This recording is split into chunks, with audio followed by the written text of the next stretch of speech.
I think we're ready to get started.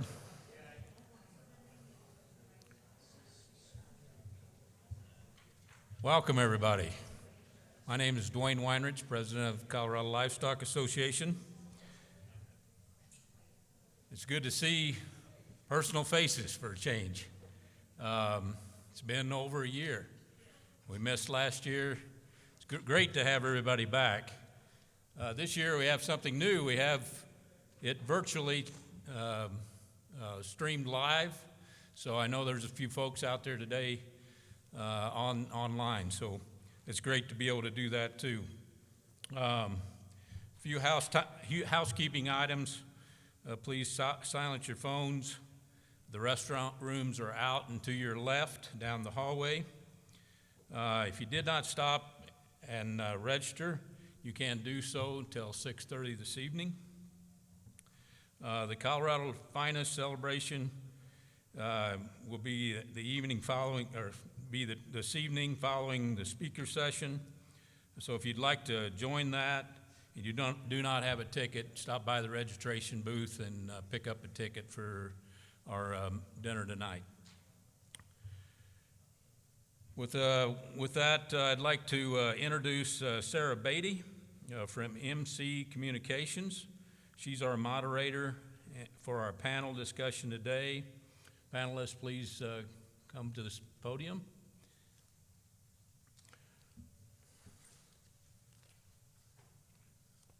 Welcome. Thank you, Sarah.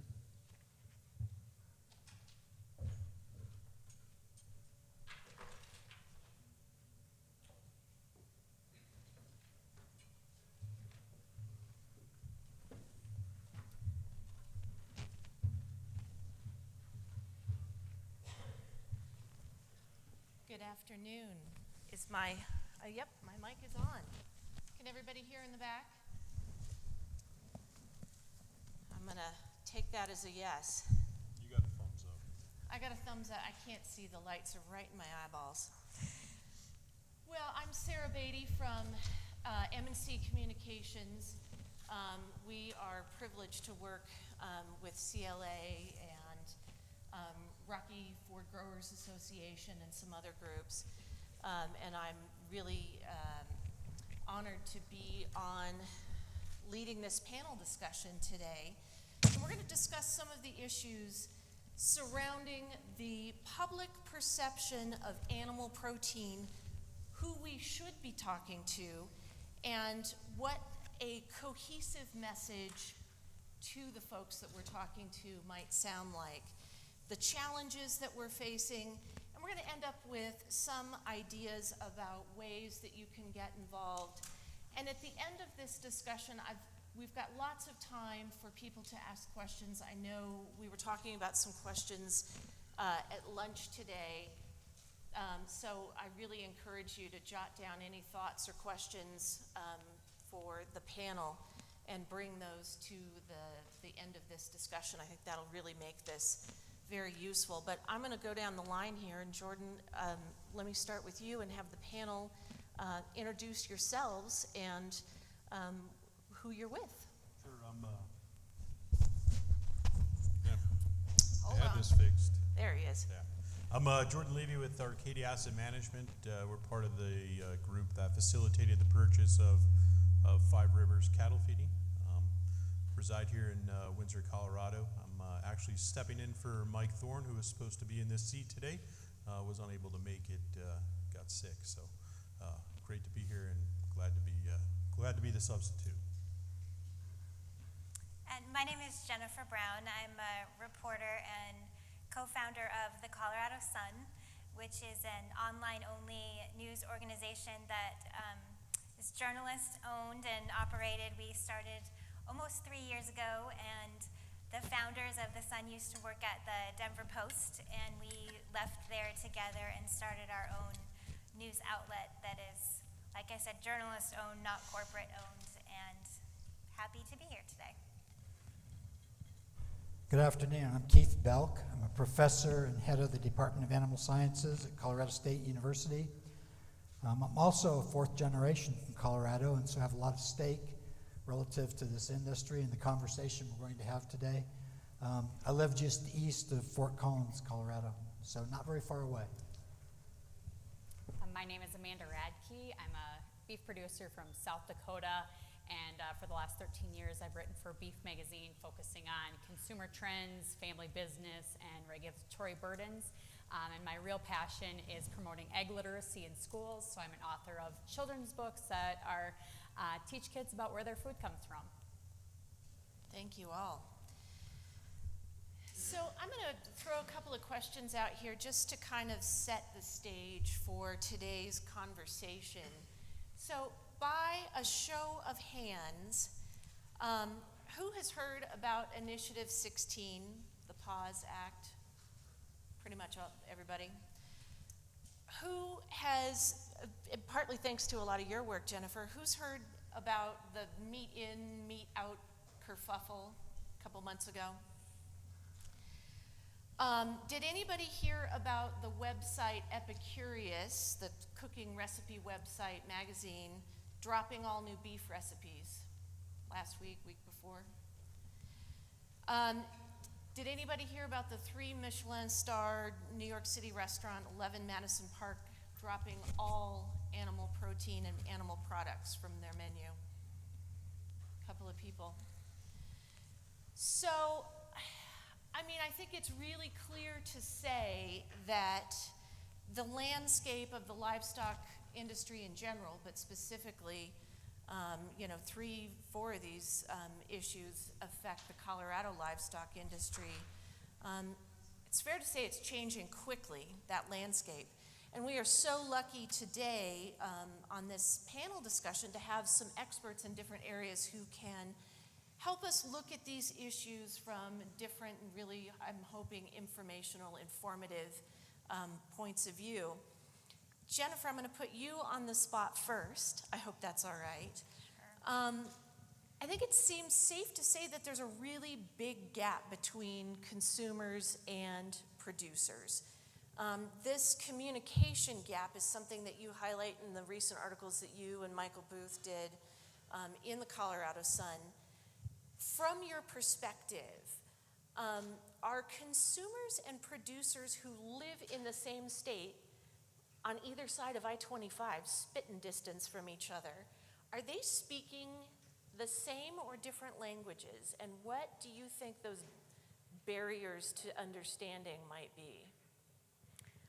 It's a great question, because I do often feel that way as a reporter when you're stepping into a touchy subject and you talk to both sides, whether it's just about politics or, in the cases of writing about Meat Out Day and the animal cruelty ballot measure, you do feel like people are way opposite ends of the spectrum. And many times in my career in Colorado, I've written about this urban-rural divide, and I think a lot of people at the Capitol and beyond just chalk it up to, well, we have an urban-rural divide in Colorado, and it's just sort of a cop-out sometimes, and you'll hear language, which is really important on both sides, that divides people. And it's hard sometimes to put that all into a story that doesn't just read like, this person way out on this end talks like this, and this person over here talks like this, and where is the common ground and understanding and the facts. And for example, reporting on the animal cruelty measure, one of our state representatives, Representative Holtorf, gave the quote to me about, people on the 16th Street Mall are going to sign on to this, not even knowing what they're signing up for. They're just going to read it like, oh yeah, I hate sex with animals, I'm putting my name down. He said, people, in the urban corridor don't even know where their food comes from. They don't know where their pepperoni on their pizza comes from, was the quote. And I get that. I mean, that's a common narrative. People say that a lot, like no one knows where their food comes from. But it also is rhetoric that puts us onto these two sides. Because if you think about it, I mean, there's people in Denver who may be vegan, and they absolutely know where their food comes from. They just have a different way of thinking about their food. So I think when when we talk that way and we use that language, it right off the bat sets up a divide. Hopefully that answers your question. Thank you. And we are so lucky, by the way, to have Jennifer here to kind of talk about communicating to an audience that is sometimes hard to reach. So as you are thinking about questions today, I think we've got a real opportunity to get some understanding of how to communicate with a mainstream audience. But Dr. Belk, we were just having lunch, and something that you said struck me with this question. I mean, you have this unique vantage point, and it's really kind of a convergence of technology, research, science, new ways of doing things, combined with time-tested animal husbandry practices that have been used for years and years and are current still. But at lunch we talked about the terms animal welfare versus animal rights. And from your perspective at Colorado State, you know, and some of the new initiatives like the Sustainable Livestock Systems Collaborative, can you kind of dive into some of these terms and whether people are understanding these terms and what Colorado State can do with its outreach and through its education to make sure we're all kind of talking about terms in the same way? Sure, I'll take a stab at it. And there's plenty of folks from CSU in the room that can correct me if I misstep here. So, first of all, relative to the PAWS Act, the Proposition 16, I think that everybody should realize at this point that this effort is about animal rights. It's not about animal welfare. I think that we have a group in our department at CSU. I think Dr. Grandin's in the room. I saw her earlier. There she is back there. Probably one of the, if not the foremost authority in animal well-being and care in the world, at least among the very top. And this issue that the state is facing, to me, is not an issue that's tied to all of the things that Dr. Grandin and Lily Edwards Calloway and others have spent their life learning. It's about changing the philosophy of the way that we think about animals. It makes them equal in terms of rights to humans, and that's a different thing. And so we're going to have to all make sure that as we try to disseminate fact-based information that's tied to these issues, that it reflects that there's a philosophical difference between what is being proposed versus, you know, the appropriate treatment and care of animals. Our Sustainable Livestock Systems initiative was something that began to grow amongst the entire university system probably about 3 or 4 years ago. It basically came to pass because both the College of Veterinary Medicine and Biomedical Sciences and the College of Agricultural Sciences at CSU recognized, or at least began to recognize, that perhaps we had lost touch maybe with reality, with the grassroots production issues that everybody in this room faces. And so this is an initiative that should help realign us with addressing the grassroots problems that producers face. We spent last year, even in the midst of a pandemic, conducting a search and hiring Dr. Kim Stackhouse-Lawson, who's now the director for the Sustainable Livestock Systems Initiative. She will direct a university-wide provost-level effort to hire a cluster of 12 scientists that will jointly work at least 50% of their time in dealing with helping producers address the issues that we face in the modern world. That includes things like, firstly, being profitable, secondly, addressing the environment and climate change concerns that at least is at the top of mind of a lot of people. It's to address animal health, and it's to address people health, make food safe and reduce the transmission of pathogenic organisms from animals to humans. And so that's an initiative we're also proud of, and it's hard to differentiate between those two. They're all tied together, and a common phraseology that's used is One Health Systems. And One Health Systems is a term that's used to describe environmental health, people health, animal health all together. And I think that's where we're going with this at CSU. But we want to do so by getting back to the farm and helping producers be successful across all of those spaces. Thank you. Jordan, thank you for stepping in for Mike today. I appreciate it. My pleasure, Sarah. We have talked a couple of times, and I think to tee off of what Dr. Belk just said, about the frustration with the inability to communicate, science or technical information, because a lot of this is a challenge to understand, especially if you don't have a background in it.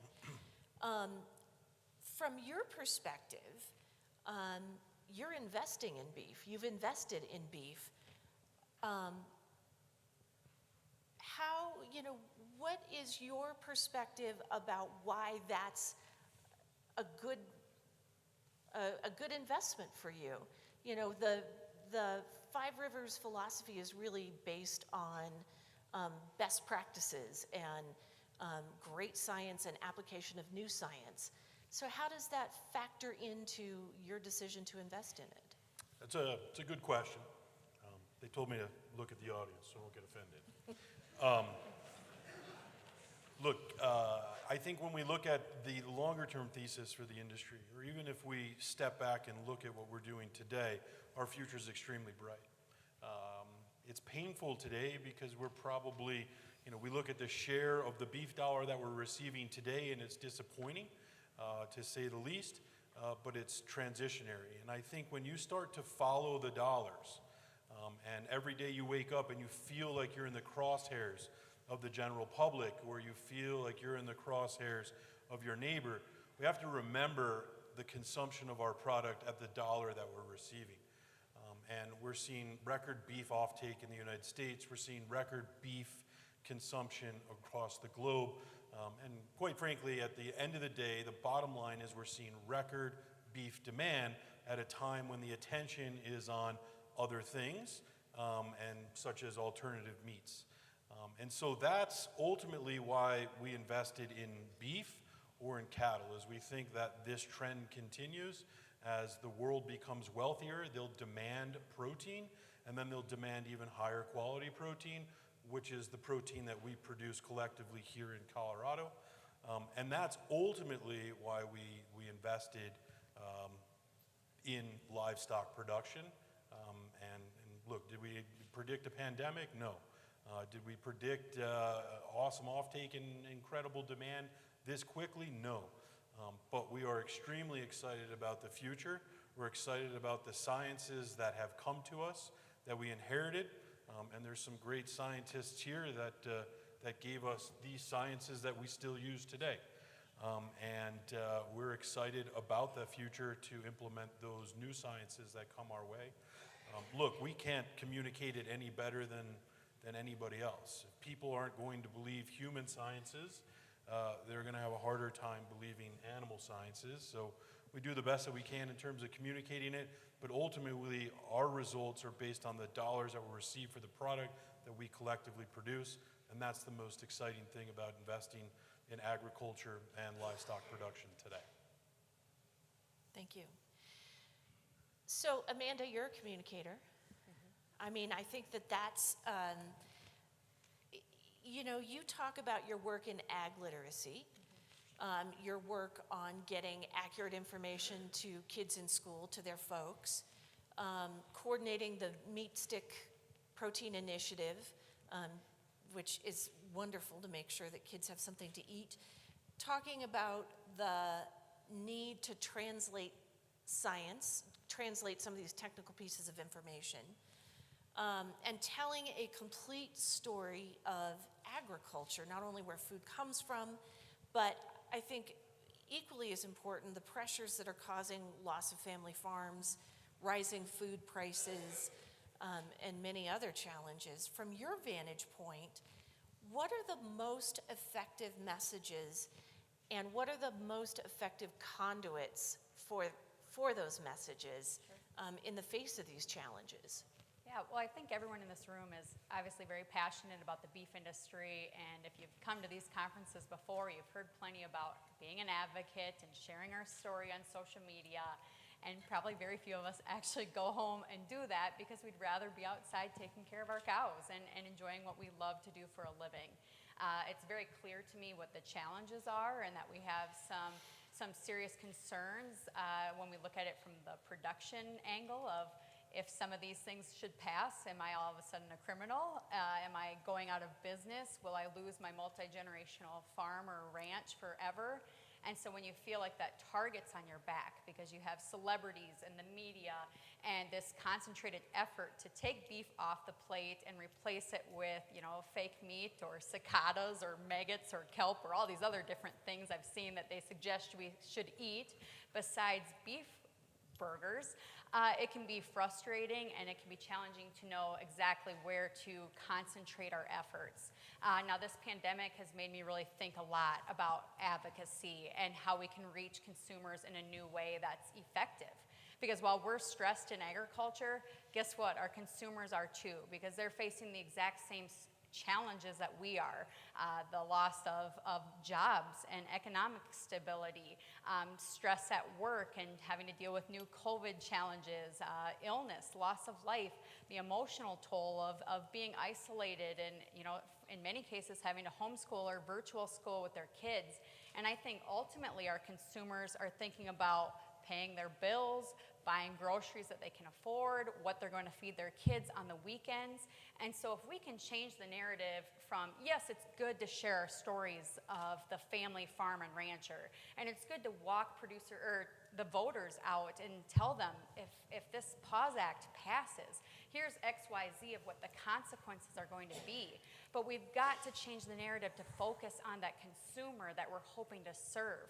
And our consumer has the exact same values that we do when we go to the grocery store. They care about food safety. They care about nutrition. They care about environmental stewardship and animal welfare. They want the food to taste good, and ultimately, they want it to be affordable. Now I see some vulnerabilities in our food system right now. You only have to read a few headlines, major headlines in the mainstream news this week to showcase some of those vulnerabilities. And I think it's collectively what will unite producers with consumers is reminding them that food security is national security, and any ballot initiatives or regulatory burdens that threaten to make food more expensive and less accessible to the average American is something that all of us can unite together on. Thank you. Jennifer, a hallmark of Colorado Sun's work and your work, along with Michael Booth, is really deeply researched stories, which it kind of goes against the grain a little bit of the current media industry. Your recent set of articles on the Colorado Meat In, Meat Out Day, those were based on extensive, and I'm going to call them really empathetic interviews with, on both sides of the kind of urban-rural divide. But something really stuck out to me. You found out about Meat In, Meat Out Day because of a tweet. Like, nobody called you, nobody issued a press release, nobody, there wasn't some event, there was the Meat In Day was an event, but you found out about it because of a tweet. So what does that tell us about whose stories are being reflected in the media coverage that reaches the state's largest population centers? It's a really important point about the media, right? I'm just curious, who in this room has a Twitter account? It's not very many. Yeah, so that story, I didn't even hear that the governor signed a meat out proclamation. That didn't make the news. I was just in a stack of proclamations that he does. What I saw was a tweet from former state senator Greg Brophy, who you may know. He's a farmer in Ray. And I follow him on Twitter because I used to cover him at the Capitol. And unfortunately, that's where we get a lot of our information is from social media. So it all depends on who you're connected with, right? If you're in your own little circle, you don't see what's going on. So I try to have sources in all different industries, walks of life in Colorado. That's hard. And I think it's important to know that, most news outlets, unless they specifically cover agriculture or beef, or they don't have like an agriculture reporter anymore. Like that used to be a thing, but the news industry has, frankly been in decline for so long that they're trying to cover all kinds of issues with not enough reporters who can really dig in and focus on one thing. So, the Colorado Sun has a business reporter, and we have, someone who writes about rural issues, but we don't have an ag reporter. The Denver Post doesn't have an ag reporter. So I think what's important, for you all in this room to know, I think, is that, of course, you gotta fight for attention from the mainstream media, and that's a great point that Sarah's talking about. If I am hearing this on Twitter instead of from the Livestock Association or the Farm Bureau, maybe there's a missed opportunity. There could be so many other stories out there that don't get told because we just don't know. And, that's on both sides, needing to do a better job communicating, I would say. Thank you for that. And what I can say for anyone who's interested is if you want to learn how to leverage a Twitter account without putting content out on Twitter, come see me and I'll teach you how to be a Twitter lurker. Can I just add, I think the governor kind of did the beef industry a favor because I think we sold a lot of beef on Meat Out Day. People were excited to celebrate, to grill, to talk about beef, and I think that's one thing the ag community did very well, was getting people geared up for grilling season and saying, hey, the government doesn't want me to eat beef, I'm gonna go eat beef. So I kind of enjoyed social media that day and following along in the creative ways people celebrated. And to be clear, the tweet I saw was about, it basically said, we have a duty to go eat bacon, steak, and cheeseburgers on this date. So I was like, what is this? And then, backtrack to what is this Meat Out proclamation and where did that come from? So it was really interesting to see that kind of event or multiple events unfold on social media. Jennifer, I want to follow up really quickly with, because I think, Amanda, you brought it up, the idea of having empathy for what people are going through, and I appreciate, as a mom myself, having empathy for what parents are going through right now with COVID and kids, all over the house and everything. But Jennifer, can you give some context around what the media industry is like right now? I think it's easy for a lot of people to think, oh, it's a bunch of overly educated, well-paid people with lots of resources. It's maybe a little different perspective. Yeah, it's a hard time to be in media. People talk about the mainstream media as sort of evil a lot of the time. So I feel you when you're talking about being under attack. We started the Colorado Sun, like I said, because of what was how the industry was tanking, and the business model once Facebook and really the internet came to be, the business model for newspapers became how many pop-up ads can you have fly into your reader's face and have them read it and get rid of it, because every time it pops up you get a couple pennies from that advertiser. So what happens to journalism is that your corporate owners typically really are counting the page views, they're counting the clicks, and that leads to their advertising revenue in their pocket. So they want you to write about things that will generate more clicks. one of my specialties that I write about a lot is the child welfare department and foster care. That doesn't get a lot of clicks, but it's very important journalism, in my opinion, to do. So I would never win the page view contests, and they actually, started turning into that. Like, which reporter is your top reporter on the screen? And it's the one that had the most clicks for the day, basically. So, yeah, it's a hard industry. Reporters are underpaid. We don't have enough reporters to cover all the beats that we used to. When I first came to Denver, we had the Rocky Mountain News competing with us. We had probably 4 health reporters. I was one of them at the Denver Post. We had 300 journalists working at the Denver Post. Flash forward to now, we don't have a Rocky Mountain News at all.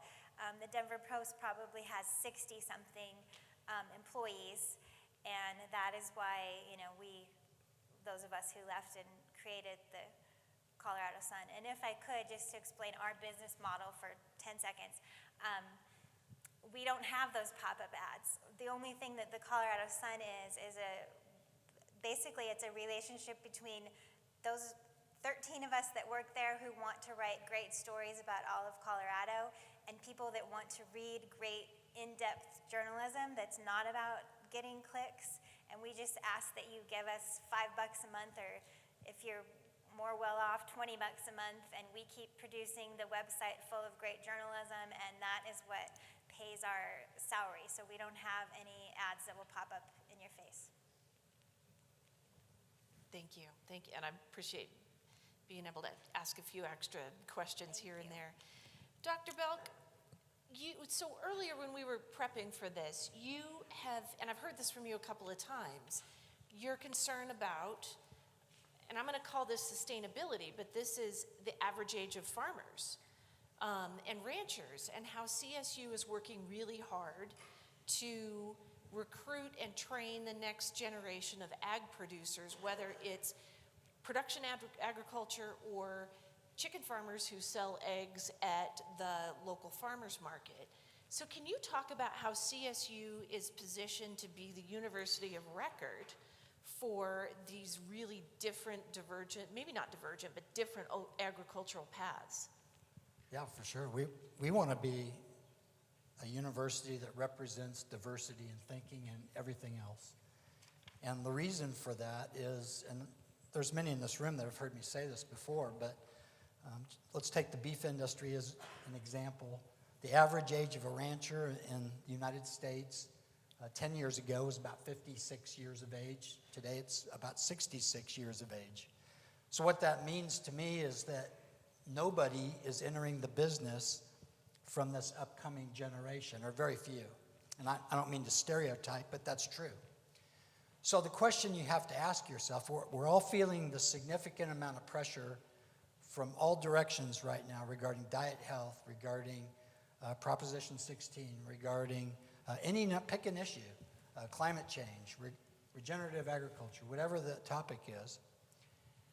Who is going to lead us and maintain continuity in this industry in the next 10 or 15 or 20 years if we don't change our thinking and help the next generation of farmers and ranchers and producers be successful and become leaders in the industry? There is nothing to see in the future unless we make a concerted effort to address that. I can't stress how important that is. Some of you know that last year I served on the Long Range Planning Commission for the National Beef Checkoff Program, and it was a pretty in-depth process trying to do it in the middle of a pandemic, but we had some pretty detailed conversations about lots of topics and issues that are facing the beef cattle industry. One of them is, where is leadership going to come from in the future if, as a whole, we don't begin to train this next generation? Our philosophy at CSU is, we want anybody and everybody that has a passion and interest in animal science.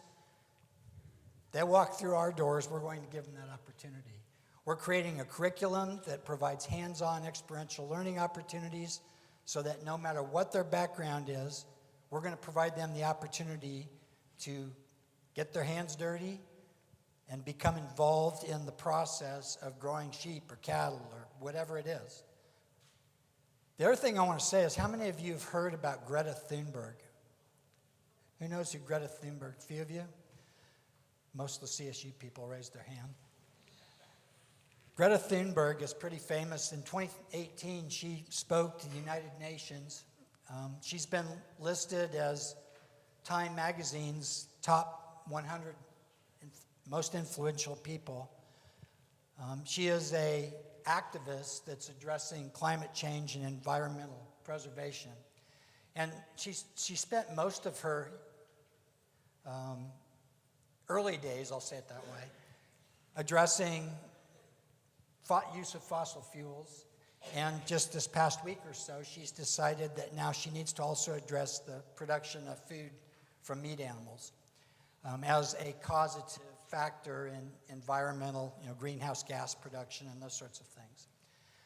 For those of you that don't know who Greta is, she was born in 2003. She's 18 years old, and she's having that kind of global impact on leaders all around the world.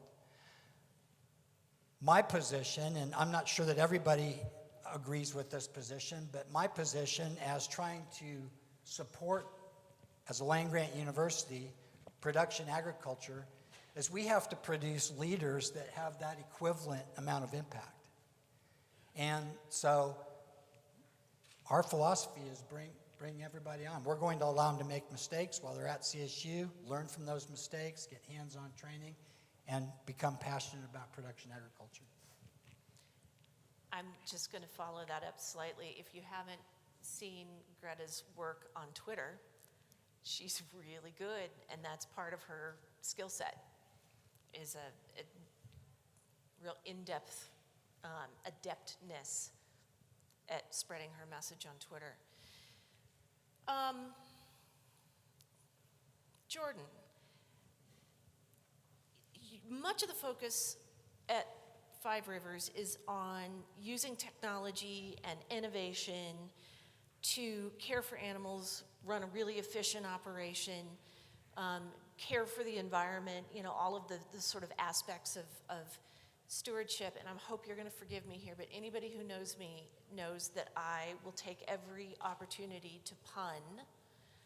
How do you share these stories with the various stakeholders? Because I think that there are many, many stakeholders in your business. You've got your consumers, you've got neighbors, you've got the folks who bring the cattle to you. You've got multiple different audiences. How do you communicate what it is that you do and how you improve business operations on a daily or yearly basis with those different audiences? Yeah, that's it's a good question. I think the first and most important thing is we're not any different than anyone else in this room. We are stewards of the land. If we don't take care of our land, if we don't take care of our animals, those two entities don't take care of us. We're no different than anyone else in this room. I've been to a lot of your operations. I've fed at a great operation back there with the Larsons. They embrace technology as well. Extremely important that we all, that we communicate that we're nothing special. We do the same thing as everybody else, and we have the same regard for our animals and the animal welfare and the lands as everybody else in this room. What have we done at Five Rivers that maybe sets us apart? Back in 2018, we started a social media page that's gained tremendous amounts of success. And our question that we ask ourselves, who's our target audience? Are we continuing to tell each other the great story and the great things that we're doing, or are we starting to branch out and starting to tell the greater public the things that we're doing as an industry, and then also alongside the industry at Five Rivers? The other things that we're doing is we're trying to be more verbose in what we do. I think one thing as livestock producers, we're all very humble, and we're all generally very quiet in what we do. We're extremely active in our communities. We're active and we donate large to our places of worship. We donate large to the places that we care about, but we do it very quietly and we're very humble. And that's part of what's gotten us into this mess, is that we're ladies and we're gentlemen. And we don't fight, and we do our job, and we feed the people, and we try to provide them a high quality product at the cheapest price possible. But I think one of the things that we're trying to do is to be louder of what we're doing. And that's part of the reason we co-founded with the industry Beef Sticks for Backpacks. It is ag producers doing what they do great, which is feeding people, and we're feeding the most vulnerable, which are children throughout the state of Colorado. And so to me, it's about being louder, and that's easy for me because I'm loud. It's not as easy for many in this audience, but it's about being louder and being inviting of people to come into our operations to see them. And so any chance we get, we try to be louder, try to be more active in our communities, and tell people the good things we're doing, as opposed to just letting the actions speak for us. Actions have helped, but we need to speak and act, not just act. That's our approach, at least mine. Great. Amanda, we've talked a little bit about how to tell the beef story, and there's lots of different stories that can be told and lots of different ways to do it. What struck me is you said, when I show what my values are, people trust me and what I'm doing on the farm, improving animals and the planet. If they don't trust me, they don't honor what I'm doing. So I'm wondering, how do you convey that story through your work of how you're taking care of the animals and taking care of the planet and feeding us and, you know, feeding kids and educating people about their food? How do you I don't know, kind of like Jordan said, how do you communicate these values and this story when it might be a little bit uncomfortable to sort of trumpet what you're doing and who you are? Yeah, I think, you know, in order for us to change hearts and minds about who we are in animal agriculture, we have to show them our hearts and where our minds are at. And we're not just beef producers, we're moms or we're parents. We are involved in our communities or our church and our school, and that's where we start building relationships and start building that level of trust with people in our communities. So I think it's very important to focus locally, going to your county commissioner meetings, getting to know your local sheriff, being on the school PTA, talking to fellow parents, and then just starting to build those relationships and those opportunities to talk about agriculture. A great example of this, and I'm glad you mentioned foster care. I'm a foster parent, and during the pandemic, one of our birth moms that I have a close relationship to texted me and said, I see the pork plant in South Dakota is closed down. I just bought pork chops. Do I need to throw them away? And so we got to talk about food safety and using a meat thermometer and things like that. And that's just one very small example of something entirely different that I'm involved in, but it gave me a window of opportunity to talk about something I'm really passionate about, which is food. I always like to tell this story. I was in New York a few years ago, or it was about a decade ago now, flying home from a meeting, and I was sitting in the airport reading a book, minding my own business, and a guy came and sat down next to me, and he noticed my cowboy boots, and he said, "Are you a cowgirl?" And I said, "Well, yeah, I'm a cowgirl. I raise cattle in South Dakota." And he said, "Well, cool. I've never met a cowgirl before." And so, "Well, what do you do for a living?" And he said, "Well, I work on Wall Street." And I said, "Well, I've never met a guy who worked on Wall Street before." And he said, "Well, what do you want to know about us?" And I said, "Are y'all as crooked as you sound in the news?" And he said, "Yes, actually." So we've been warned. But I said, "Well, what do you want to know about agriculture or cattle ranching?" And we had this really great exchange, just happened organically in the airport. We exchanged business cards, and I said, "If you ever have questions about beef, shoot me a text or an email." The next week, pink slime hit the news, and I got an email from my buddy in New York, and I got to talk to him about lean, finely textured beef, and I like to picture that he went to happy hour, with his buddies at Wall Street and talked about, well, no, forget what the Wall Street Journal said. Here's what my rancher friend in South Dakota had to say. Well, fast forward to this pandemic. My buddy emails me again out of the blue. all the grocery stores in New York City were out of beef. And he said, I want to sign up for a subscription beef box. What's the difference between grass-fed and grain-fed? And I got to talk to him about some of the production methods, and it's all about just these organic building relationships. And so I truly think if we are to change hearts and minds, again, we have to flip it from this is how it's impacting me. Because Americans have become desensitized to the fact that businesses are going to go out of business. We've lost hundreds of thousands of businesses in this pandemic. People are used to seeing main streets shut down. And so to tell them, well, if this PAWS Act passes, I'm not going to be in business anymore, well, you're just another casualty. So how do we flip it back to something that they care about, that they're passionate about, that impacts their families in a real, tangible way? And again, I just really think that's the way we can drive our message home, because we too want to feed our kids and our families and feel good about it. And it really just comes down to relationship building. That's a great story. That's a great one. Jennifer, you wrote an article on March 10th with your colleague Michael Booth called Colorado Ranchers Already Had a Beef with Jared Polis, Then Came Meat Out Day. I read the comments on Facebook for that article. And I never read those. Oh, well, No, just kidding. I wouldn't.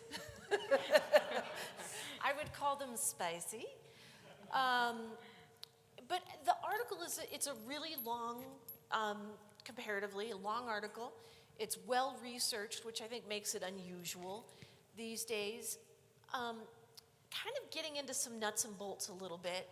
How do you go about planning out story angles or elements of your story, who you're going to interview, which quotes you're going to use, and whose stories to tell? And I really mean, like, from your perspective in Littleton on the phone in a pandemic, trying to figure out how you're going to talk to people. You know, what are the nuts and bolts of putting together a great story like that? Well, after I saw the tweet, which I've already explained on that one, we had a staff meeting where I said, hey, you know, we have a couple writers that just focus on politics. And I said, have you guys heard of, like, Polis's, like, meat out thing? And I basically kind of got the shrug, like, whatever. He signs a bazillion proclamations. You know, they're making some hay about it, like, on the floor in the State House, you know. Rural rancher lawmakers said a few comments, but it was sort of like pushed aside by all the political writers in Denver as just a dust up, a thing to fight over for a second. But I was like, no, if you look around a little bit, you'll see, like, this is causing, like, a wave of energy, you know, and this is not just one thing that Polis did to anger people. There's a list, and they'll tell you about it if you look on social media. So for that story, I mean, you start with the two main sources, right? Which one is the governor's office, like, what exactly did you sign, and what does it say, and where did it come from, and whose idea was it? And then found out, you know, this organization, forget what it stands for, but the acronym is FARM, out of DC. So they wrote this Meat Out Day proclamation. They basically send it to, like, all the states. And when I reached the guy who runs that, I found out they sent it to pretty much all the states, but Colorado was the single one that actually signed it.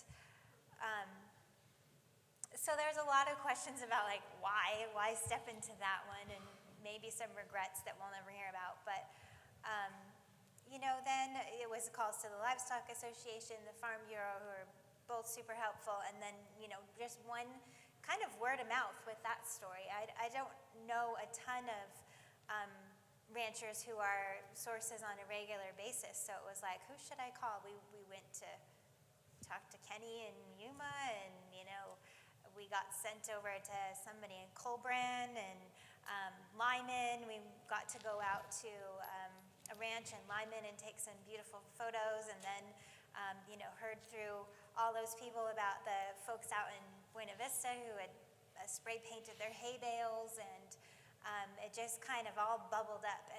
And one thing that struck me about that story is every single person I called or texted or whatever was more than happy to talk and kind of like talk my ear off, like in a good way, you know, like it was the sentiment of, oh, you're calling from, you know, a Denver media outlet, like usually people don't ask us what we think, you know, so sit down, I have a lot of things, you know.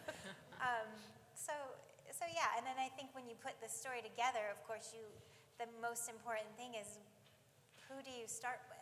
You know, what is your beginning sentence? Because that sets the tone of the whole article. And in this case, the story was not so much about what, you know, the proclamation said. It was about the feelings that it brought up in people and, you know, the years of anger and frustration that they felt. And when you added in with the, you know, the wolf measure and, you know, the governor eating an Impossible Burger, and you know the list went on. And so we began the story with the folks out at the ranch in Lyman, kind of a scene setter that went with the photos, which were beautiful. How difficult was it to get a hold of ranchers around the state? Like, there isn't a ranch phone book. No. Bill has one. Bill has one. You need Bill's number. Right.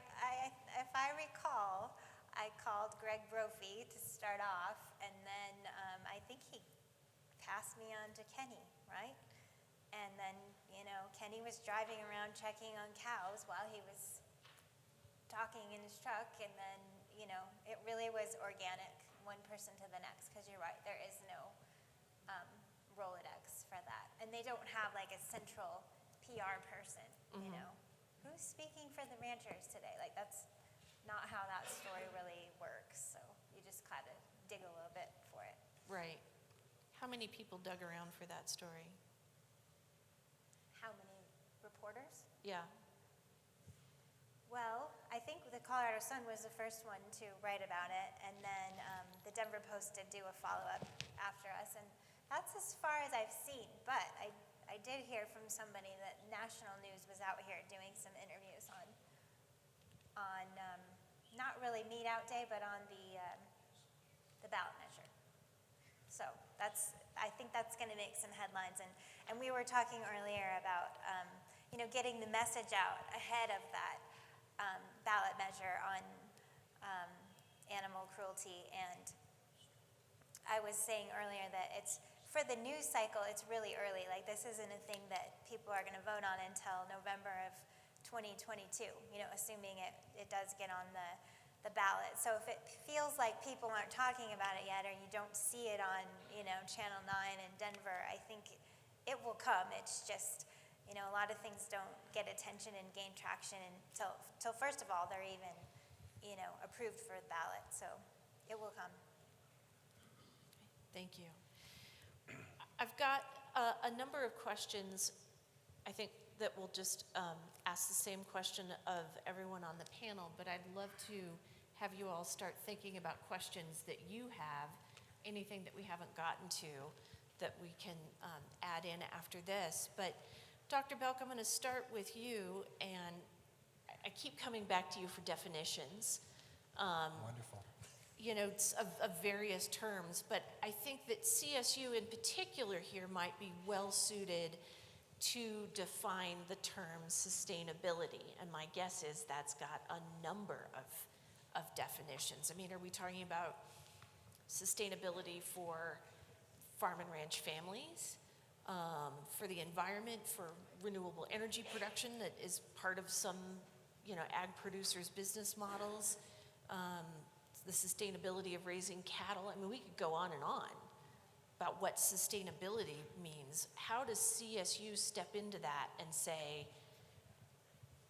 sustainability has these meanings for these different areas? Yeah, that's a really good question. There's probably as many definitions for that term as there are uses. But we have more or less adopted the same sort of description of what the word means as the North American and the global roundtables have. And mostly that means that we want to implement management practices that improve our environmental impact. We want to promote animal health. We want to promote people health. And simultaneously, it has to be profitable. We have to create an industry that generates return on investment, or there's no incentive in our system to invest in any of those other things. And so those four things are what we have targeted. We have begun to use the term regenerative, and I know that this is a little bit over and perhaps misused, but it is useful in our vernacular because in livestock production systems, there is quite frequently a regenerative role that the cattle or the sheep or whatever it is play in relative to the environment and to those other things that I've listed. And so one of our new strategic efforts will revolve around regenerative agriculture and putting resources towards facilitating the implementation of those in production systems, which is what a land-grant institution is supposed to do. And I got to tell you, one of the first sustainable producers that I've ever known is sitting in the audience today, Dr. Johnny Matsushima, and it's really good to see him here face-to-face today, but he's probably one of the most senior members of the organization, and over several decades, he's taught us all a lot about the use of feeds and feeding, confinement systems, and I think we just want to continue to grow our knowledge base and improve our impact on those spaces. Dr. Belk, when does the goalpost finally just get planted? I mean, it feels like once you solve for something, there's a new buzzword. And so we've solved for sustainability. We've found out we're all sustainable, and now there's regenerative. What's after that? Or once we prove we're regenerative, is our work done here? We can go back to doing what we've always done and the right way and produce animals and meat? Yeah, I'm not a good economist. I think everybody that knows me knows that. But I think from a scientific perspective, all of us that have spent our lives working and asking questions and then answering those questions about the unknown always have taken a value perspective that we're going to take what we already know and we're going to build on that and continue to evolve our capabilities. We wouldn't have most of the technologies that we now enjoy, including this laptop computer in my pocket, if it weren't for the continual evolution of the scientific process. And so we're going to take the position that continual improvement is our goal, and to whatever extent that can help better society, I think that's what all of us strive for, at least as scientists. Amanda, I wonder, from your position as a family rancher, a mom, but also somebody who's really clearly making these connections with Wall Street, well done. How do you define sustainability? Sure. Well, I'm not a scientist. I'm a storyteller. And I'd like to ask you guys a question. Raise your hand if you come from a multi-generational family business. Raise your hand if your land is better than it was when your grandpa or great-grandpa was operating it. Or the same. Just raise your hand if the genetics have improved. Raise your hand if the beef has improved. Raise your hand if your cattle can convert more efficiently the feedstuffs that you provide them to produce a nutrient-dense, protein-rich product and hundreds of byproducts that enrich human lives. Better than maybe grandpa or great-grandpa could have done it. Raise your hand proud, gosh darn it. And that's the story we need to tell. I think agriculture and the beef industry has a fantastic story already. We've made incredible strides. Just looking at our greenhouse gas emissions alone, and I'll leave that to Dr. Mitloner to talk about tomorrow. But you know, when the UN came out in 2006 and said cow farts were, are the lion's share of emissions, that's by definition the metaphor of a lie can travel halfway around the world before the truth can tie its tennis shoes. We're still tying our tennis shoes. So it's time to talk about the fact that greenhouse gas emissions of the U.S. beef industry is 3%. And if every American would go meatless on Mondays, it would reduce greenhouse gas emissions by less than 1/4 of a percentage point. So by definition, the people in this room are sustainable, are regenerative. Our cow is doing her job. And I saw on Twitter last night, there's a group of young scientists that said the beef cow is the most dangerous technology on the planet. I also saw another article that said to defer or to deflect from future pandemics, we're going to have to rechange and reimagine how we produce cattle and animal agriculture in this country. So I think, the challenge ahead of us is huge. But we've got the truth on our side. We have a fantastic story to tell. And if people could come out to my cattle ranch in South Dakota and see the clear skies and the peaceful cattle grazing and the beef that tastes good in my freezer, that in of itself is a story of sustainability. Just my 2 cents. Sorry, I got a little heated there. So, Jennifer, I wonder from your perspective, how many ways do metro area readers define sustainability? Would it occur to them about the sustainability of family farms and ranches? Like, is it even in their... Yeah, I think it is. I honestly think that we're not as far apart as we're made to feel most of the time. But first I will say, and I say this about all kinds of topics, but if people would just pay attention to the source of their information, that would change the world, right? Like, you can go on Facebook and read about how, cattle are ruining the ozone layer. It doesn't make it real. If people would seek out smart, responsible, non-biased news sources, and also if they'd be willing to support them to keep them going, that would make a huge difference. And when, I'm reporting on some of these issues, you might hear people in Metro Denver talking about climate change and environmental sustainability, and they assume that, that is counter to economic sustainability or the economy of Colorado, and, maybe that one side is over here screaming about the economy and the other one just cares about the environment. Well, that's not really true. You can hear from what everybody's saying on this panel that, ranchers care just as much about climate change and the environment as anybody else, if not more. So I think that, I guess what I'm saying is we're closer than we think we are. We're just used to all this hyperbolic rhetoric all the time that makes us feel that we're not. And I do hear comments about, assuming that people in Metro Denver are too high, whatever, to whatever you want to call it, to pay attention enough to read the ballot measure. I don't really think that's true. I think there's a small percentage of people that you would not convince to read it, but there's a huge swath of, educated people who would read that and, draw their own smart conclusions. Yeah. So again, to the panel here, and Jordan, I'm going to start with you because you just talked about being louder, telling a story, a bigger story to people. Let's talk about opportunities.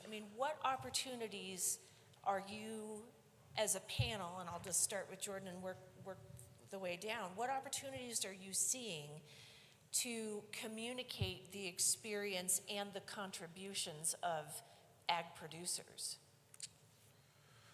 The barriers to entry to communicate things are pretty low, right? Free. Facebook Twitter's free, Instagram's free, Snapbook, isn't that one of them? I think so. Yeah, that one's free too, I'm told. I'm working on a TikTok, but yeah, look, outside of those means, I don't know. They just seem easy. They seem with low barriers, and that seems to be an effective way for us to communicate. Like, I didn't grow up in this business. Grew up in the Chicago suburbs, and people are fascinated by what we do, and you know, making that connection with the Wall Street guy. You know, if you weren't married, and maybe you would invite him to your ranch, right? I mean, I try to invite as many people as I can to see our operations for obvious reasons. Once they see it, it sells itself. They're like, wow, this is what a feedlot is? That's not what I read, right? And so it's about exposing people to the best of our abilities. And I just don't have the answer as to what's the best way to expose people in an unbiased way. And so, you know, just keep preaching to the choir, I guess.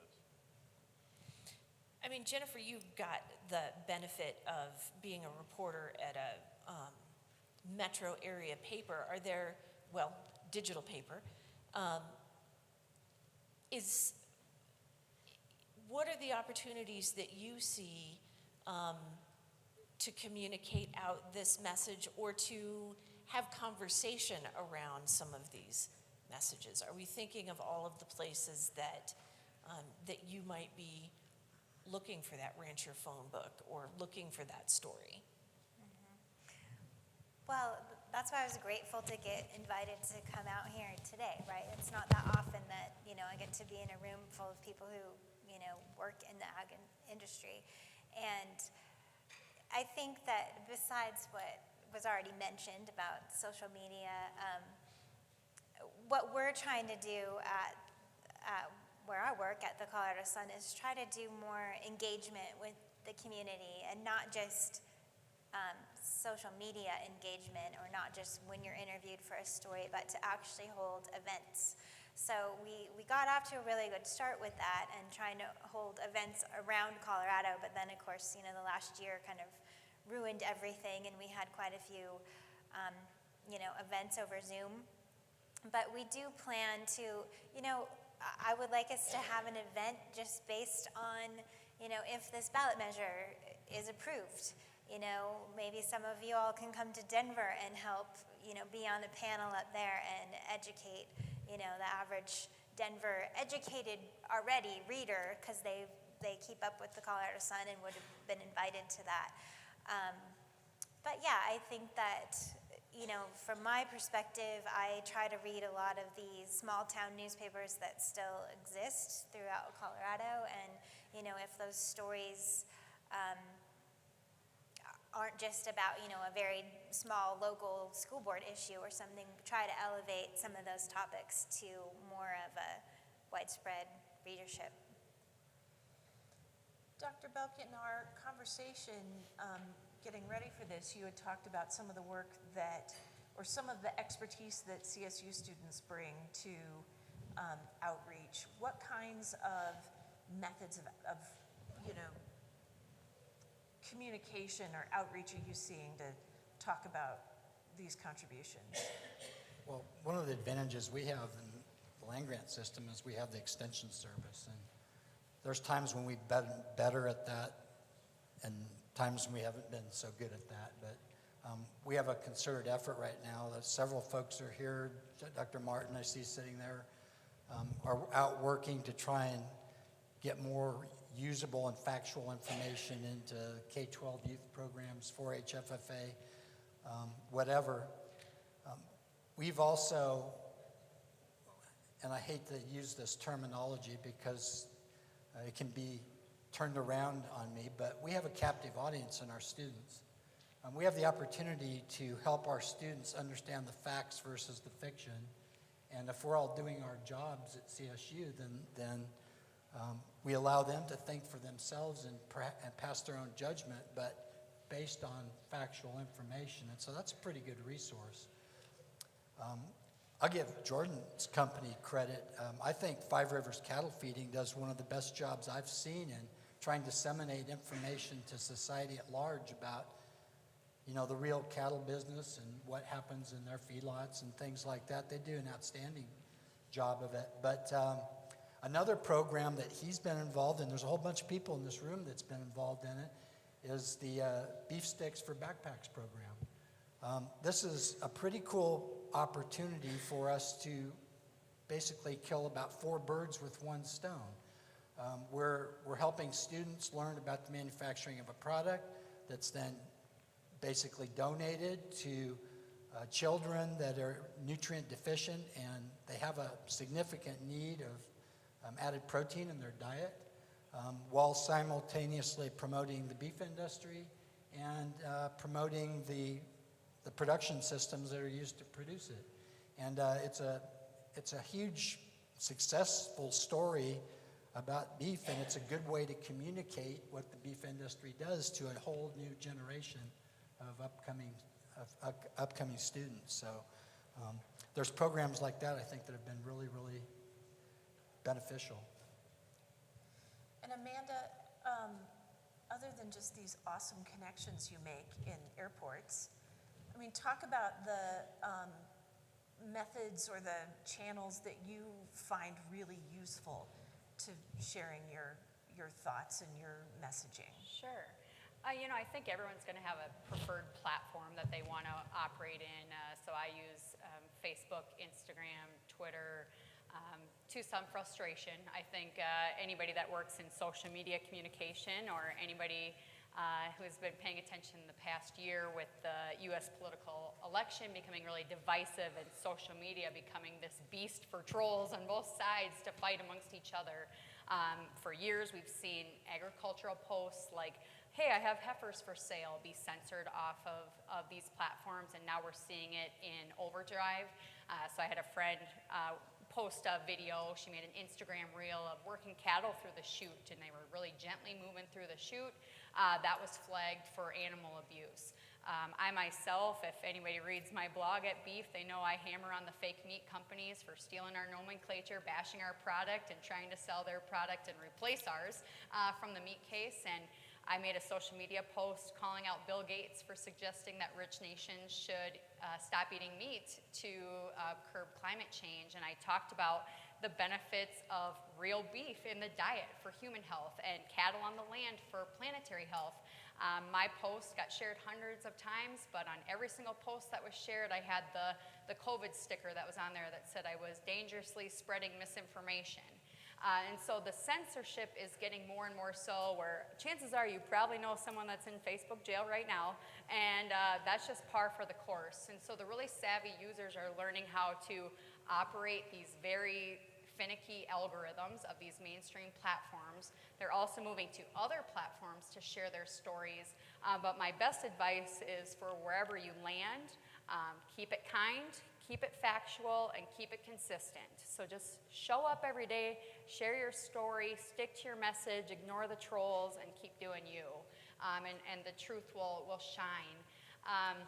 And so, yeah, that's something I really, really seriously think about and what the future looks like and how we can share with a broader audience online. I also think it's important to look for those influencers that can help us out. So we see a lot of producers that are selling mega beef right now from their ranches and doing subscription beef boxes because they're showing up every day on Instagram and telling their stories. But we also see, the fake meat companies that have every celebrity, showing their product and that they want to eat, this alternative protein. So then we have to ask, who are our influencers? Who are our allies or that can help amplify our stories? A few key demographics I see that are really shining right now. TikTok, we always rag on the young people for being on TikTok all the time.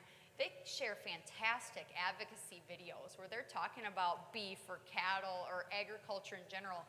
And those go viral way more than my blog post at Beef ever could dream of because they're, catchy and cute and they're reaching the next generation of shoppers.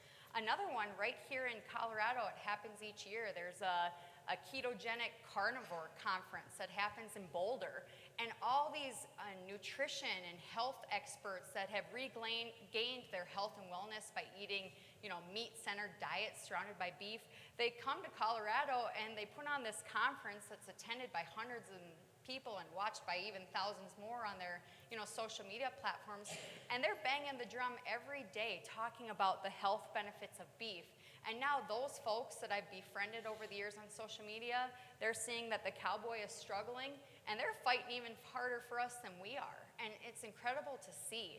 And so if we can see people and identify some of these demographics of folks outside of our industry that care just as much about keeping beef in the grocery store, we really need to rally around them and help share the content that they're putting out, because those are the audiences we want to reach.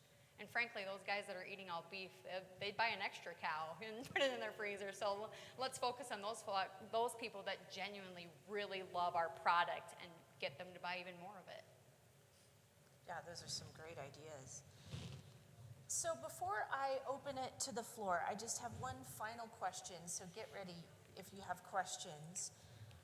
What we are talking about, this whole discussion today, is about the challenge of taking these really complex issues and figuring out a message that resonates, or figuring out a message that you really want to communicate, finding a place that you want that message to resonate, and somehow in all of that, how to grab the fleeting attention of audiences who, we're just bombarded, all of us, with competition for our attention. So as we think about being the bridge to an audience or audiences, what are the best ways to bridge and take your message to the people that you serve, whatever those audiences might be? I'm going to start with you, Jordan, and just wander down the panel here. How do you bridge, man? Cattle production, I've often said, kind of hits on all of my primary senses, including smell. Our animals are beautiful. The land which we grow is even more beautiful. Our families are even more beautiful than that. And we have the most beautiful picture. And that picture sells, and that picture has always sold and continues to sell. So if we can put a family with the product, an organization of people with the product, that will speak volumes and will speak loudly to what we're trying to do, which is sell more of our wholesome nutritional product. That's the way I view it. And, to put my twist on it, I'm not trying to get my message out, but to be able to tell these stories better, I think it's just what Jordan said. Like, instead of just being in the news because ranchers are fighting with the governor again, doesn't move the needle very far. Like, it needs to be those, as you call those, they're like empathetic stories about families. And my pitch would be that, groups like the Livestock Association and the Farm Bureau, et cetera, try to develop more of a relationship with Colorado reporters that aren't a trade publication, like those two, but also the mainstream, outlets. If I could suggest, it's National Steak Month. I'm sure there's plenty of cowboys that would like to talk about steak with you for a future article before you leave. Dr. Belk, what's the bridge for CSU? Well, I think all of our faculty and staff are sort of held accountable for being credible. I think what we do really well is, firstly, we can answer questions about the unknown, which I mentioned earlier, in the form of conducting research studies that helps the industry get better. But secondly, we can disseminate facts. And I think by maintaining our credibility and our unbiased position in society as a university, we can disseminate factual information that allows people to make more informed decisions around any of the topics that we've discussed here today. I'm not sure how to best communicate to society. I think there's a whole lot of people that have worked on that problem. But we are going to offer a new mechanism for interacting urban versus rural divide. We're going to open next January our Spur campus at the National Western Complex, which will serve the primary purpose of re-engaging urban society with agricultural production. And a lot of us are going to have to step out of our comfort zones to make that effective by interacting with cultures and backgrounds and folks that we haven't ever had to do so before. But the act of making that effort will help us all communicate better and find more common ground relative to agriculture. And I think that can have no outcome but be a good thing. So I think it's important to, harness some energies. So remember how angry you felt or frustrated or scared when you read the Pause Act and what that included? Remember just what a kick in the shin it felt like after you read that and then the governor did his proclamation? And then remember how proud you felt when the ag community rallied together and hosted grill outs and celebrated beef and talked about beef all day on social media? I think we have to take that collective anger and fear and that collective enthusiasm and excitement and passion, and we need to bottle it up into action. Now, not every single person in this room is going to go viral on TikTok or on Facebook or start a blog, but every single person in this room has a talent that can be utilized and leveraged to help move this beef industry forward in a positive and meaningful way with our consumers. So I ask each and every one of you to look at the talents or the area of expertise that you have and your sphere of influence, whatever it might be, whether it's your church or school or county commissioners, like I've said, or wherever you're engaged and active outside of our agricultural circles, and then apply that passion and that energy and all those emotions and your pride in this industry and your desire to keep your kids and grandkids on the land and keep beef on the dinner table, and apply it not just on meat in, meat out day, but every single day. And it just has to be a part of our job description. Each and every one of us has to carry that burden. As much as I'd like to just be on the ranch enjoying my cattle, it has to be another part of our job description. And so figure out what your talent is and how best you can leverage that talent and put it to work. I think those are great topics and great ideas. At this point, I'd love anybody who has questions or thoughts. I know that one conversation we got into at lunch was how do we talk about or not talk about the elephant in the room of the Pause Act? And I'd like to say, let's just talk about the elephant in the room. If you've got questions, if you've got even just real practical questions on how to communicate that to your audiences, I think you've got an incredible set of resources here. So if anyone has thoughts or questions or clarifications they'd like to jump in with, and I'm sorry, I can't see a thing, but Luke yeah. Larson. Yeah, Luke Larson, and I often in the room as we get to talking about fighting pause as an association, we have a lot of different dynamics within our organization. We have cattle feeders, literally the largest cattle feeder in the world. We have ranchers, we have hog facilities, we have dairymen, a lot of different stories. As we look at telling our story, do we tell all the stories? I think the tendency is we want the picture to be a black white-faced cow eating green grass out of pasture, and that's beef production. And so the tendency is to put that forward and kind of forget about the factory farms, not emphasize those. But Five Rivers has done a great job really putting that out there, which I think is good. But as an association, I guess I'm trying to figure out and get clear in my mind, how do we tell that story, or do we tell all the stories, or how do we position that? So maybe I think Sarah, Jordan. did Yes, everybody hear the question? Yes. Okay. Thank you, Bill. I think I'm going to start with you, Jordan. I mean, you've been called out for doing great work and communicating that.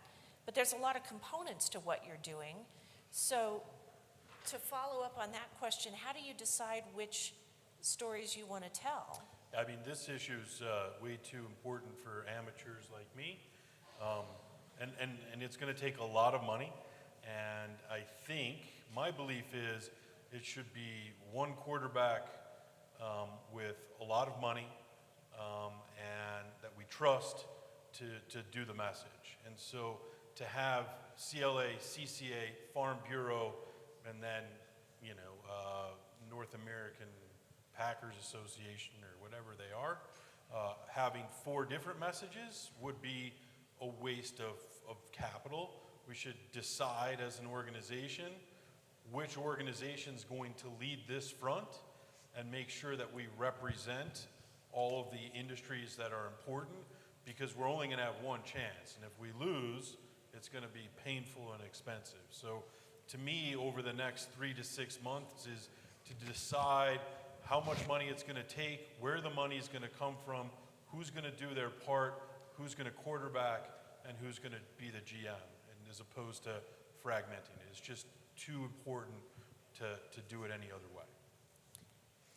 I would just add to that, I'm not like a marketing strategist by any means, but from a journalist perspective,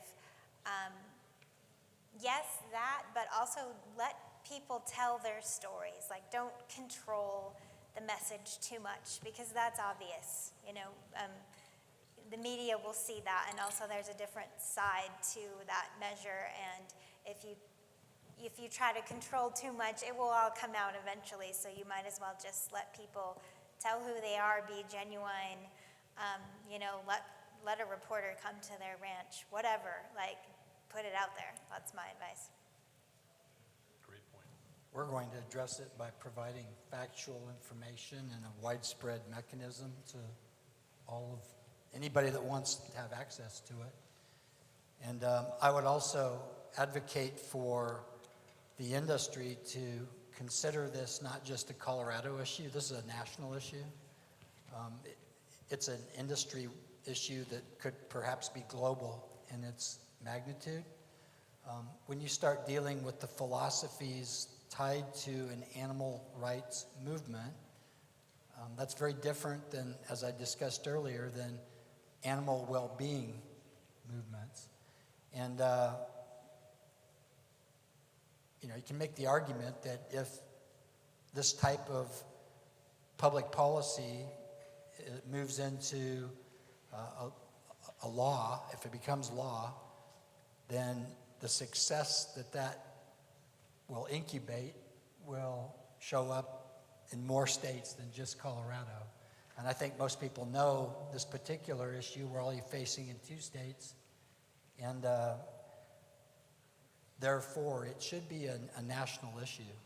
And so perhaps some of the resources that Jordan's mentioning that are needed to bring to bear on the topic should come from national entities. So that's just an opinion.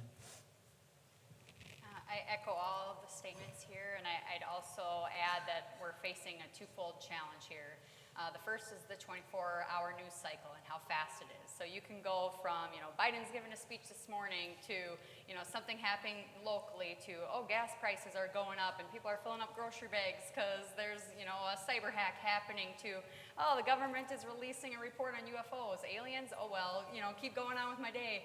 And so to try to really insert a meaningful conversation about what this Pause Act does and how it might impact family farms, but also the grocery shopper too, that's really difficult. Our second challenge is we're trying to counter the Disney effect, which is a lot of people's understanding of animals is that, old McDonald's farm vision, or that, character on movies or TV and cartoons that people see, and then their beloved pets. And so you have that emotional factor when they go to vote on something like this. It's knee-jerk, this is going to improve animal welfare? Absolutely. And they don't, read fully and understand the consequences, good or bad, of what a ballot initiative like this represents. And so my best advice would be, yes, tell all of our stories, but if the central messaging, the strong front needs to be very coordinated, very short, sweet, and compelling. And compelling not in our language and what resonates with us, but what resonates with that middle of the ground voter in, Denver, Colorado, that's, hey, what is this? And you might have 30 seconds to make an impression, and then they're over it because there's something else in the news next. That's great, thank you. Yes, ma'am. I just thought I might make a comment. I'm really concerned about this hacking that happened at JBS plant. And I've been 25 years now putting equipment in. My equipment's over there in that plant. The thing that we got to worry about is protecting the equipment. You've got to make sure there's no way a computer could command something in your refrigeration system that could break it. The computer will be allowed to control it only within a safe range. Or in a waterworks, a big pump runs dry, it will wreck it. So you need to put in old-fashioned electrical mechanical devices so that no matter what the computer does, it can't get too hot, it can't run dry. It's one thing to mess up your internal network. It's another thing, what if the gas distribution system had been wrecked? That's the stuff I'm laying awake at night. I've got lots of ideas on how to fix it. I'd like to go into the Greeley plant and get with the old mechanics, put old-fashioned controls on there to protect the infrastructures. You won't have any cattle industry without those plants. Just had to make a comment from an old construction person. Yep, I'm at CSU, but 25 years in heavy construction. And no, there's some things we got to do to protect it, the stuff that really matters. Great point, Dr. Grandin. Yeah, thank you. I think that's interesting. That kind of dovetails on the food security as national security. Absolutely. It's something I've written about for the last year now. It's something I've been very concerned about, and we're seeing it play out in real time. I mean, we saw electricity outages in Texas due to a weather event. We saw the cyber hacking with the fuel, and now our meat supply. And we're seeing these vulnerabilities in our infrastructure. And we can talk about animal welfare, or climate change, or all these things all day long, but at bare minimum, people need the necessities of life, which is energy, food, fuel, and the ability to feed and clothe their families and keep them warm, when it gets cold out. And so I think that's something we need to all care about and pay more attention to. And the sad reality is we're seeing the ramifications of that, of taking some of these things for granted that they'll always be there, play out in real time. And we can see how consumers respond to these kinds of challenges. That's why there's no toilet paper in the stores, for a month, because people panic buy. And so the things that we just always assume will be there, we need to ensure in the beef industry that our beef will be there. And it's going to take an active role of all of us, kind of sticking our neck out. One of the problems you got people in charge of this stuff that have no idea how anything works. Okay, when Texas, for example, when they went to shed load, they turned off some gas distribution equipment that fed a power plant, turned off its fuel supply. Another thing I'm really getting interested in is different kinds of thinking. I'm a visual thinker, so nothing's abstract. Maybe I can't do math, but you need those old mechanics at those plants to protect that equipment. Old-fashioned mechanical controls to prevent unsafe operation. Like, for example, something gets too hot, it shuts down. That's what has to be done. We got to protect the equipment against the computers. I've got some free time, 16th, 17th, 18th. I'd love to go over to that plant and make sure it can get fixed. Thank you, Dr. Grandin. Does anyone else have comments or questions? Yes, sir.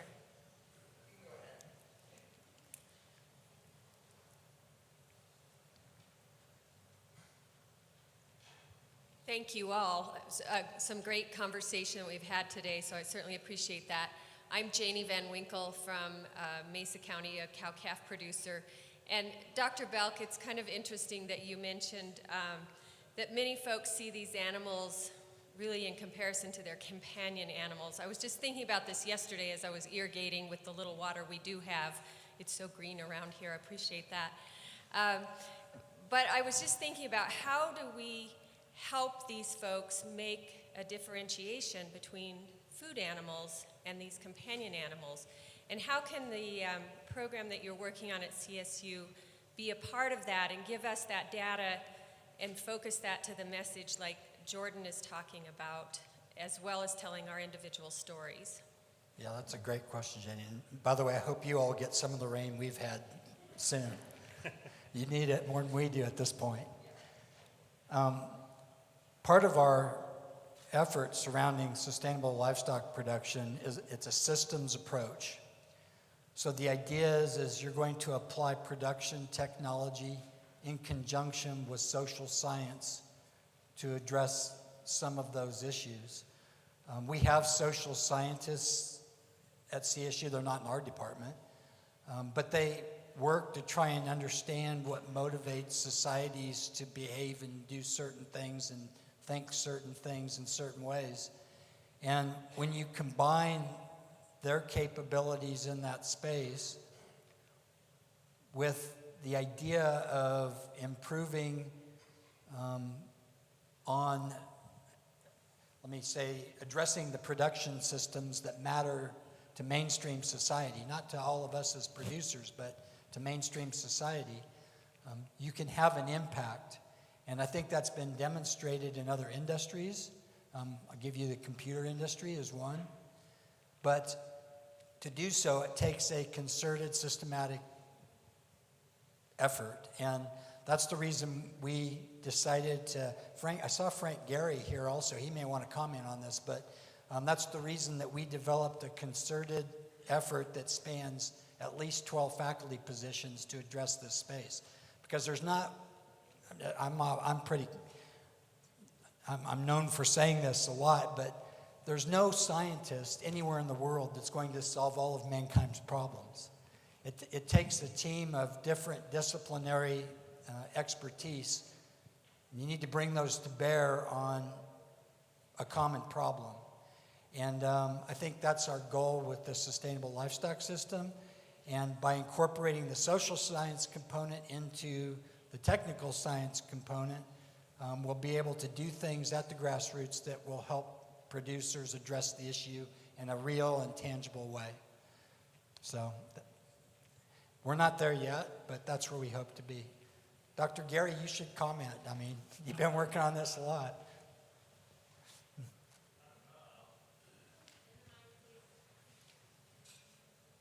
Well, thanks, Keith. Throw me under the bus. Why not? I'm not on the panel, but it's good to see you folks. You know, Janie, I don't really know how you address some of those things because I think the specific question you asked was, how do you get people to understand the difference between companion animals and production animals? And you know, one of the problems we face with the way information gets transferred is, in fact, you must have seen the story the other day about the guy that was keeping the tiger that got loose in the city. I mean, we have problems with people understanding the difference between companion animals and carnivore wildlife, right? So I don't know that our first target is going to be getting them to understand the difference in how you manage them. And I think to pursue what Keith said, I think probably more appropriately is rather than asking them to understand the animals, we need to ask them to understand what they get out of the way we manage them and that the way we manage them is appropriate for those particular critters. If somebody asked me, I mean, it's easy to say you manage a horse different than a dog, different than a cat, but I don't know that that's going to be our primary educational initiative. I don't know if that answers it, but that's the way I would approach it. We do, in the educational process, I will make a further comment, because what they're doing in Keith's department, I think, is really terrific. They're taking kids that have never actually put their hands on anything remotely like a food animal before, and they're giving them educational opportunities. And I think a lot of those people will. They won't necessarily buy your ranch, but at some point, they do actually begin to appreciate the value of working in the livestock production system. It happens with our students too. Once you give them the opportunity to actually see it, to actually put their hands on it, to actually experience what it is they're doing, it is pretty remarkable how many people really get it just by experience. And that's our biggest liability, is that people don't have that. And Keith's department is just doing a phenomenal job of revamping some of their educational programs to help try and get those kids experience so they really do begin to do it. And then I'm going to see it as a ripple. The more of those people there are, the greater the impact on the people that they are neighbors with. I hope that was useful, Keith. Yes, sir. Thank you. There was somebody who came up earlier who had a comment, who was such a gentleman. Yep, this guy. Hi. So I had a question kind of like from a communications aspect. One of my friends is a communications major, and he once told me that one of the biggest issues when it's coming from a source is that there's a fear that with the reactive people that the source is not telling them the full truth. So for example, people in the cattle industry might not be telling people that are advocating for plant-based foods the entirety of the truth or the opposite direction. Is there a way that communication can be more transparent, or is that an issue that in this industry? I would say, I'm up front and say, of course I'm biased. I raise cattle and I proudly feed it to my kids. So I love beef and I love cows. So I guess if that makes me a biased source, so be it. But it also makes me, an expert in this field, not only as a producer, but as a consumer too. And here are the benefits that I've seen cattle have on the landscape. Here are the benefits I see in my health and the health of my family and in eating beef. And here's the scientific things that I know about from, as far as, cattle upcycling and converting, inedible cellulosic material into nutrient-dense beef. And so I guess, I see the challenge, because if people say, oh, that study came from the beef checkoff, well, of course it's biased, so how do you trust it? And I think that goes back to journalistic integrity too, is getting multiple sources to tell a whole story, and then having people, I guess that's one thing I would complain about in a lot of mainstream media now, is they want to make up our decisions for us instead of tell me the information and the facts from both sides and let me decide for myself. And so I think we need to give our readers more credit than what they're getting right now, that they can look at the information and form an opinion instead of journalists giving their opinions and not allowing for that dialogue.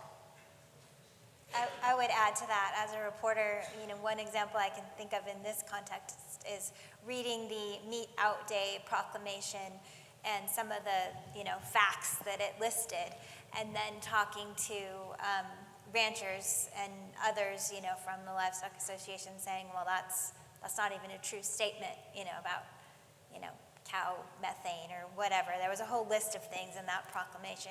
So, when you're reporting that and you don't have, weeks of research to do, you report what the proclamation says, but also, if you can find a quick fact sheet from CSU or what is out there to counter, what is an official document coming from the governor's office. So you have to do due diligence in the time allowed for that. But also you could find a study you could find all kinds of studies on each side. And so as a reporter who doesn't write about that very often, you have to make quick decisions about which are the most relevant to put into the news story. I think one of the other issues is we'd love to be more transparent. I'd love to live in a world where I could have cameras all over all of my feedlots that people could tune in. Why? Because I believe we do great things. We are stewards of the land, we're stewards of the animal, etc. But not everyone has the attention span, right? We live in a 180 character world, and I think I have a decent attention span, and I barely read all the stories in the newspaper if I ever pick one up anymore, because I can get what I want to hear on Twitter. And so even if I was fully transparent, that doesn't mean that I'm going to get the story out. Someone can take my transparency and, maybe a steer breaks its leg somewhere in the feedlot and changes the whole narrative, right? Because no one's going to see the before or the after. They're just going to see the soundbite that somebody wants to show. And so we ask ourselves, where is the upside in being overly transparent? Where's the line of stewardship to the industry and versus making sure that I have a sustainable business that continues to feed the 610 employees that we have? I'd take a little bit different vantage point on this, because as a scientist, Our only product, aside from students in our education system, is intellectual property. And without credibility being tied to that intellectual property, we have nothing. And in fact, for a scientist, and all of you have read about this in newspapers before, for a scientist to violate a scientific ethic, it's the kiss of death. I mean, you better start looking for another job. And I think, and this isn't always true, I know this in a real world, but I think that most of the information that we generate out of the peer-reviewed scientific format, you can have pretty strong confidence in the transparency and the credibility of that effort. We won't always be right, we'll make mistakes, but the good thing about science is that we can come back and correct those mistakes. But the effort is always to tell the truth. And so I think that's what our role is in society. Does anyone else have questions? Yes, sir. Hi, my name is Bob Wagner. We operate a CLA operation about 40 miles north of here, which occupies most of my time. We make our money selling bulls. However, I'm trained as a scientist, and I am fairly well trained as a scientist. And we operate a small biotechnology company here in Greeley that does DNA testing largely of livestock. Sheep in particular is our biggest customer, sheep producers. And science is wonderful, but it's very hard to convey the facts of things to people. People today seem to me resistant to accepting facts. I spent a long time years ago discussing even with APHIS how it is DNA testing could save thousands and thousands of sheep. They were killing everything in a flock that had scrapie, and yet we knew sheep could be bred to be dominantly resistant to scrapie. Finally, they've been convinced, but that took a long time, and education, especially of scientific matters, I'm sure Dr. Belk, you will agree, is a difficult process. I think, Jordan, the story that you're telling about your feedlot is a marvelous one, and I think it makes a lot of sense. The problem I think we have to remember is that we are a tiny percentage of the population, and preaching to ourselves doesn't help solve the problem. And I think one of the things that we need to do is to try to find a way to stop playing defense. We're constantly responding to criticisms of how we do things, to how we pollute the air. I would like to see us change that narrative.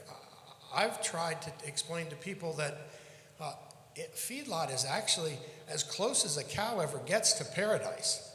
I mean, they get up, they walk 10 feet and they eat, they go back and they lay down and chew their cud. That's all they do, and that's all cattle do anywhere. But out on my ranch, they have to walk miles and miles to get their feed. No human being would like that. I'd like to see Jennifer, who's a great person here, write an article entitled, "Think Like a Cow." Because everybody who considers feedlots thinks like a human being. Says, I don't want to be in a feedlot. I don't want to be confined and restricted to one diet. Well, think like a cow. That's like being in the highest end restaurant for a cow. They get only the best feed. They get it whenever they want it, basically. And they walk 10 feet in the other direction or 10 yards in the other direction, and they get water, clean water for them. They don't have to drink out of puddles or dirty ponds. It's paradise. We don't sell that story. Another story that I think we could imagine selling better is our livestock utilize a resource, grass, that virtually nothing else can use. And without that source of feed, we might not be able to feed the world. And yet cattle, sheep, they can do that. They can take a resource that is present and useful. And people have this notion of feedlots, Jordan, that cattle are born in a feedlot. They live in a feedlot till they're killed. That's not true at all. Most of them grow on grass. And that's something we don't sell. We need to get out there. Think like a cow, eat like a cow. Imagine those things, how we could make it clearer that we operate an industry that is good for the environment. I guess so. Think like a cow. That's a great point. We're going to solve that with a children's book.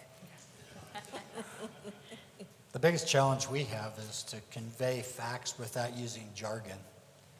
And most scientists have problems with that. me included. And so that's our challenge. And so we need people that have expertise in that space to help us.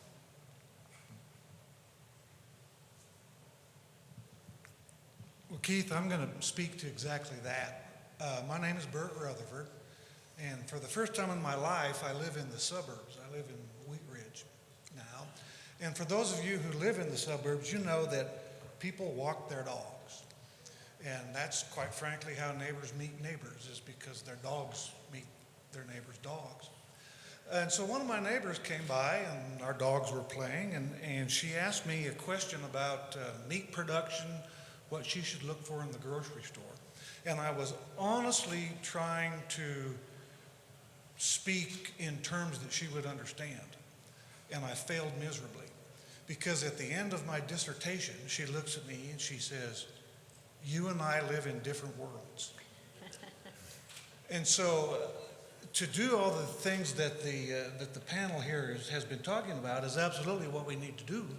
But we also need to learn a new language. Because if you talk to them like a cowboy, you're going to lose them, because they're not simply going to understand the language of our business. And so when Keith made that comment, and I grew up the son of a scientist, and so I know when you ask a scientist a question, you better pull up a chair, because you're going to get an answer. So just a comment that we absolutely positively need to speak one-on-one to our consumers as much as we can. But let's learn their language, because they don't understand ours. Yeah, I agree. We need your help. Yeah, we've got to make the story attractive or sexy or viral or fun or something that's memorable, because look what we're countering. We're countering cow farts. Everyone sees that headline and just sticks with them. So what's our cow fart moment where we're kind of changing the narrative? I do think Meat In Day kind of showed what our counter narrative could be, which is the cowboy wants to fight to keep beef on the plate. Let us help you. And we just had May Beef Month. It's now National Steak Month. It's also National Dairy Month. We're going to be celebrating grilling season all summer. That goes into tailgating and football and then Thanksgiving celebrations. Forget the turkey, do a prime rib instead. There's all kinds of ways we can celebrate, what we do, and remind folks outside of our industry how to celebrate alongside with us. And that's, I think, how we take the focus off of us and put it square one back on the consumers that we're hoping to serve. I think that's great advice and great information. I see somebody back here with another Yes, comment. I'm Mary Kraft, dairy farmer. And I'd like to echo all of the sentiments that you guys have shared about talking about who we are. And I would challenge each of us to have a 2-minute elevator speech. It's amazing what you can hook in for a conversation, even if you don't speak the same language as the other people that you're trying to talk to. If you can just put that little hook out there. I say, my cows are all Bluetooth. And people's jaws drop. So now they go, how the hell is that possible? Now we have a conversation. So I've got an opportunity to sort of hook them in. And every single one of us has that opportunity to throw that funny little line out there, and people go, oh, and you're a farmer? Really? So now I see a face. Can I be involved with you? And so even if you don't speak the language, you speak the language enough that you can start the conversation. And so all of us have that opportunity. Did you say Bluetooth? Yeah, I was just going to ask. How are your cows on Bluetooth? You must I'm glad share. you asked. Let me tell you about my dairy. Right, so all of our cows actually have transponders, so it's like a necklace, and everyone's wearing it, so I know exactly where the cows are. I know what their body temperature is. I get to touch base with them 3 times every day. Imagine your child. How often do you touch their forehead and see what their temperature is? I can do it 3 times a day to every single cow that I have, and I have 6,000 of them. So there's an opportunity for me to know everything about that cow, even though I'm not right there with her. I'm going to find you and give you my card because I can see Cool. that headline. Let's do an article. Okay. I'll find you. Right And after that's the how one it's done. about think like a cow or whatever. Well, one of the articles that I want to do is apartment-style living for the modern-day cow. Because I think when you look at what my dairy is, it's a freestall dairy. So all the cows live in an enclosure. They come and go to the barn. But how is that any different than someone who lives in an apartment, doesn't go out and graze, doesn't go out and have to do all their lawn mowing and everything else? Our cows have all the food catered. How many people go and get restaurant food every single night? So I think there's a lot of stories there. It's just maybe changing our slant just a little bit so we meet people where they go, oh, that's interesting, and they read the rest of the article. Thank you. And as a PR person, I just want to really point out that moment there. Like, that's how you do it. You know, to have that interesting, you saw Jennifer just perk right up to ask, you know, what, give me more about that. So I think you've just gotten a great lesson. Well, kudos to Mary because she's been involved not only in the National Long Range Beef Planning Task Force, but she was also involved in our executive task force to put together a sustainable livestock system. So she's well ahead of our time. So thank you. Anyone else? My goodness, you guys, what a fantastic conversation. And we're gonna wrap on time, which is kind of amazing given the wonderful conversation that we've had up here and fantastic conversation and comments from the crowd. So I'd like to thank everyone on the panel today. Jordan Levy from Five Rivers Cattle Feeding, Jennifer Brown from Colorado Sun, Dr. Keith Belk from CSU, and Amanda Radke from Beef Magazine and South Dakota. So thank you all. We really appreciate everything that you've brought to the table today.